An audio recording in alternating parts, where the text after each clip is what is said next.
Hey guys, welcome to Brian's Man Cave, episode 28.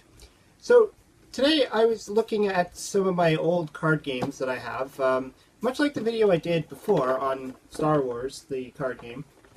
And I thought, there's a lot of different obscure card games that came out, and I thought, which other ones might be interesting to kind of show you. And I was looking at these ones specifically, and it's the Looney Tunes and the Simpsons. Now, the reason why I picked these two is there's a lot of similarities to them. So, for instance, they're both made by Wizards of the Coast, the same company that made Magic the Gathering. And so you figure, if they made such a successful card game like Magic, and they've had a few other really good games in their past, these games for sure should be great.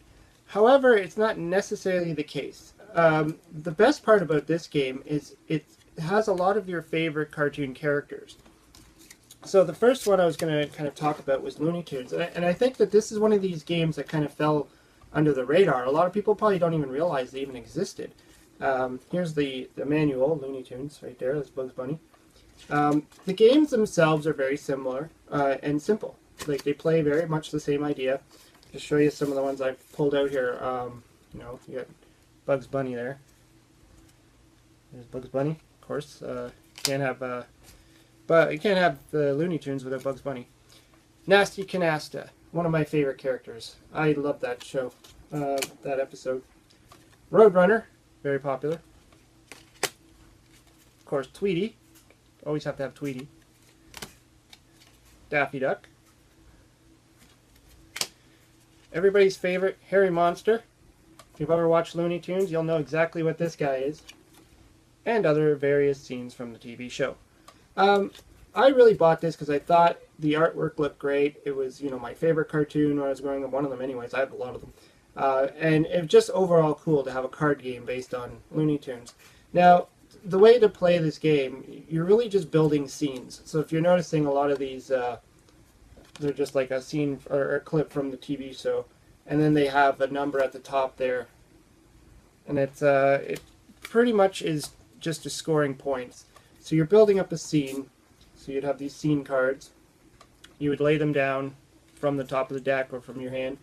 And you're putting cast members there, and you're just figuring out who has the higher score. And then you steal the scene. Really very simple game.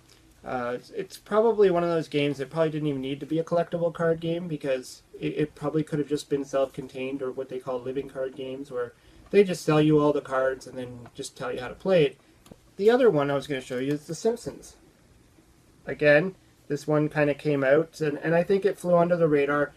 I don't think it went past its first print run, first edition. They just made the one edition of them, and that was it. They just stopped making the game. I think they realized...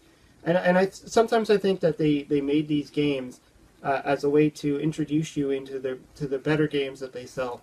Because, like Wizards of the Coast has also board games and other kinds of games like that. So, maybe this, you'd get into The Simpsons and then realize, okay, I want to play something more advanced. Maybe I should try Magic.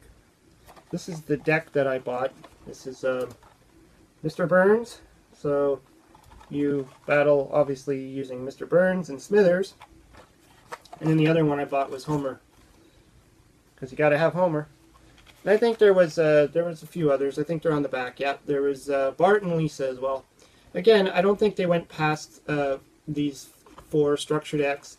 And then they had the booster packs. I never bought any booster packs. I just bought the 2 starter decks because I thought, I don't think the game's going to be challenging or anything like that. Just something fun that I was playing with my wife for a bit, because we're both Simpson fans, and a lot of people are.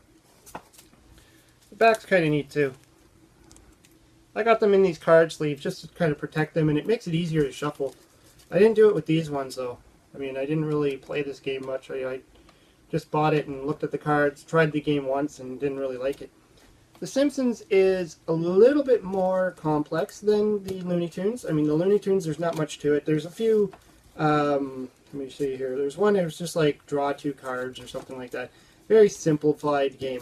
This one actually comes with, if you look at here, it's got some keywords at the bottom there. so you kind of have to use those while you're playing. You got locations, like this is the Springfield Town Hall, and of course it's also got its own keywords. So you're actually trying to match up the keywords with the characters. And then of course Mr. Burns there with his "you're fired." So some of the characters actually have some abilities to them. So this plays a little bit more complex, but it's the same idea. You're building up a storyboard, you're putting your characters down, you're figuring out who has the most points, and you're essentially stealing the scene. So I think both games are kind of, in tandem with each other. I think the Looney Tunes one was made first, and then the Simpson one came after it. I mean, all these cards are... They even went ahead and made like foils, just for the collectability of it all. But, again, I don't think there's really a market for this, so I just don't think it took off. Yeah, so I just wanted to kind of show you what was available, and unfortunately these just didn't take off, and it would have been nice if... I think the real problem is that the playability wasn't there. Like you can't do a whole lot. If you're looking for a strategy or a challenging game, they're not there. This is just for fun. Just as for fans. If you're a fan of Looney Tunes, if you're a fan of The Simpsons, you're gonna like these games. And that's about the extent of it. You're not going to spend hours playing the games. They're really quick, fun, easy to do. You could probably pick them up on eBay really cheap. If you want to get into the game, it's simple to, if you have children, probably perfect for children. Yeah, so let me know if you have any experience with these guys, and or if you've ever played it or wanted to play it, or what you think of them, and if you would actually consider picking them up. Anyways, hope you liked the video. Let me know what you think. Subscribe. Talk to you later.